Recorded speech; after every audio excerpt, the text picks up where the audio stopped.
Asha kwa dharau, huku akimjibu kwa hasira. Kwenda huko, we mjinga kweli yani.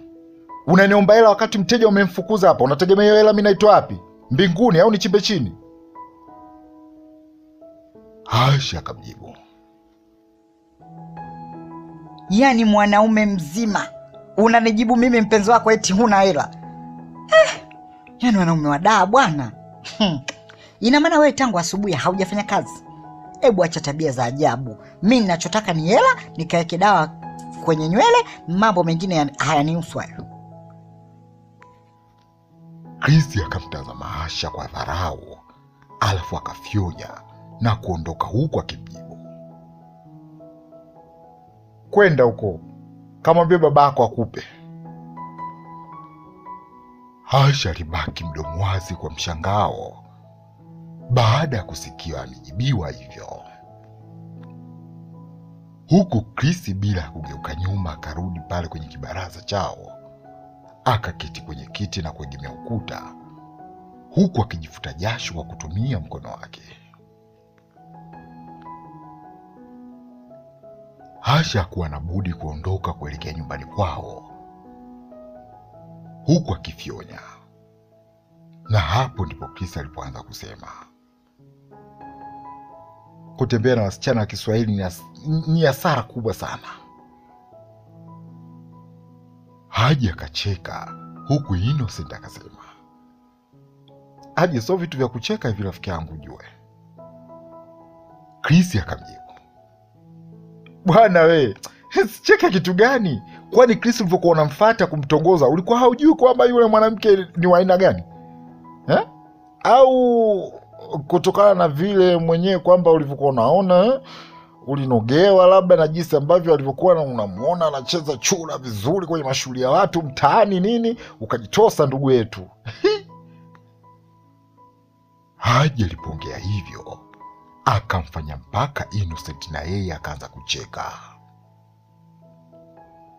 huku Samson ipo kimya anaendelea na kazi zake. Alafu Chris akawaambia rafiki zake, hivi sio vitu vya kucheka rafiki zangu. Yaani bora Samson aliona mbali akama kutembea na watoto wakishua wale wanajielewa, lakini hawa wengine hakuna cha ajabu, ni mambo tu yasioeleweka, hawana mambo mengi. Yani ni bora tu mimi ningetafuta mtoto wakishua, wale hawana mambo mengi wala tabia za ajabu ajabu kama hawa kwetu. Innocent akasema, mimi mwenyewe nataka nikatafuta mtoto mzuri wakishua, hawa watoto wa Kiswahili si wawezi. Samson akasikitika kwa ishara ya kutikisa kichwa, alafu akaendelea na kazi zake, huku na wengine wakawa wanacheka. Ilipofika jioni, Arafa alipotoka ndani ya mahakama kusikiliza kesi, moja kwa moja alikwenda ofisini kwake, akamalizia kazi aliyokuwa ameiacha ofisini humo, huku akiwa na malengo ya kutaka kuondoka haraka kwenda kwa Samson. Alipomaliza ile kazi, mara akaingia jaji mkuu na kumpatia faili, huku akisema, hii kesi hujaimaliza kuripoti vizuri, nashindwa kuelewa hatima yake ilikuwa ni ipi. Kwa hiyo naomba uikamilishe kwa kumalizia maelezo ya mwisho hapo wa kesi. Usisahau kutia saini yako, na ukishamaliza nipitishie pale kwa sekretari, aitoe kopi uniletee ili original pamoja na kopi yake niwe nazo. Arafa akamjibu, sawa jaji, nashughulikia sasa hivi.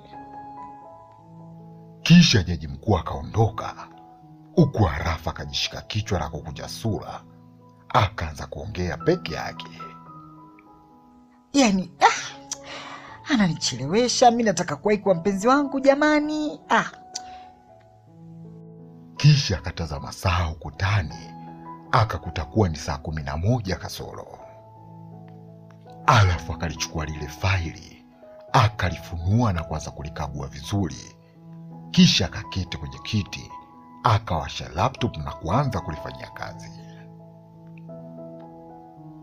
Baada ya nusu saa akawa amemaliza kuprinti, Kisha akachukua simu yake, akaingia kwenye mtandao wa Uber na kuita taksi. Baada ya hapo akabeba pochi yake na kila kitu, akaenda kwa sekretari kutoa kopi, alafu akampelekea jaji mkuu. Arafa alipotoka ofisini kwa jaji mkuu akakutana na Glana mlangoni. Hivyo walisalimiana, alafu Arafa akasema, vipi, ulikuwa wapi? Ndo naona kama ndo unaingia hivi. Glana akamjibu, mama alinipigia simu akanisisitiza niende kwanza sokoni kununua vitu vya kupika kwa ajili ya kesho. Kwa hiyo nilivyotoka mahakamani tu nikaenda sokoni. Hivi ndo nimerudi kumalizia kazi niliyokuwa nimeiacha. Then nipitie supermarket tena kununua vitu vingine. Arafa kaguna na kusema, shoga yangu, kazi unayo leo. Sasa ngoja mimi niwahi kwa Samson, naona Uber ile mshafika. Kweli, tutaonana kesho. Kisha Arafa akaondoka haraka haraka, huku Glana kabaki anamtazama na kufikiria. Rafiki yangu ananiacha hoi huyu. Kuna muda anampenda Samson na kuna muda anampenda Michael.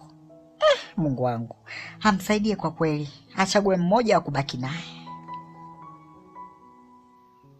Baada ya hapo Glana akaelekea ofisini kwake kuendelea na kazi mpaka baada ya nusu saa kupita. Muda huo Michael akawa ndo anafika mahakamani, akaingiza gari mpaka sehemu ya parking. Kisha akachukua simu yake akampigia Arafa, lakini simu ile haikupokelewa. Hivyo ikabidi apige tena, ambapo pia haikupokelewa. Hapo ndipo Michael alipozima gari na kuteremka. Mara akamwona Glana akiwa anafika pale parking. Hivyo walisalimiana, alafu Michael akauliza, samahani shemeji, rafiki yako yuko ndani sijui, maana nampigia simu hapokei. Glana akamjibu, shemeji, mbona Arafa ameshaondoka hapa kama nusu saa hivi iliyopita, na aliniambia anakwenda Sinza mara moja. Michael akasema, kwa hiyo kumbe atakuwa ameenda kwa kaka yake. Okay, basi asante sana shemeji, ngoja mimi niende huko, bye. Alafu kila mmoja akaingia kwenye gari lake, huku ikiwa Glana anafikiria, kwa kweli usilolijua ni sana usiku wa giza, eti kwa kaka yake. Oh my God, Arafa rafiki yangu, ipo siku atakuja kutokea puani ya mambo. Mara kila siku namshauri mimi yule, lakini hanisikilizi, hashauriki rafiki yangu yule. Haya, baada ya hapo kila mmoja akaondoka gari lake, akaondoka katika eneo la mahakama. Ikiwa muda wa Samson yupo chumbani kwake amesimama mbele ya kioo anachana nywele, huku ikiwa ni baada ya kutoka bafuni kuoga. Mara akaanza kufikiria, ndo naanza rasmi maisha ya kuwa single na kuwa peke yangu.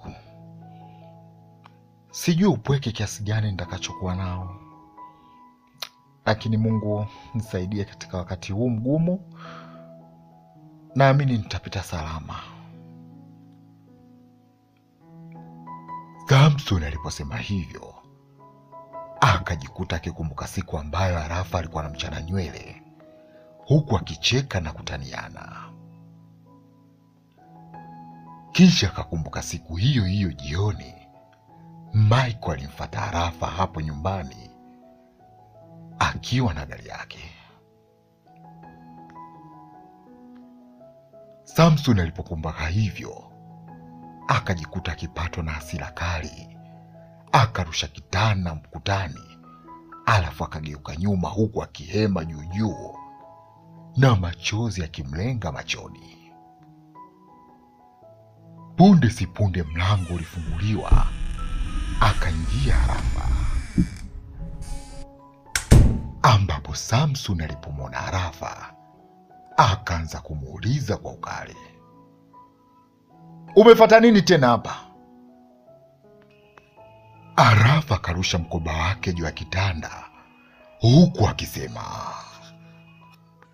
Come on my love, hayo mengine yote yameshapita, naomba tuyasahau. Arafa akamsogelea Samson na kutaka kumkumbatia, lakini Samson alimsukuma huku akisema, "Hebu niachie, hivi unafuata nini hapa? Si nimeshakwambia uhuru wako kwamba sihitaji tena kuwa na wewe? Kwa nini unapenda kutaka kuja kuniumiza eh? Nenda kaendelee na Michael, yule ndiyo mwanaume anayekufaa. Achana na mimi maskini fukara, sina kitu chochote. Niache nipambane na ufukara wangu." Hakimu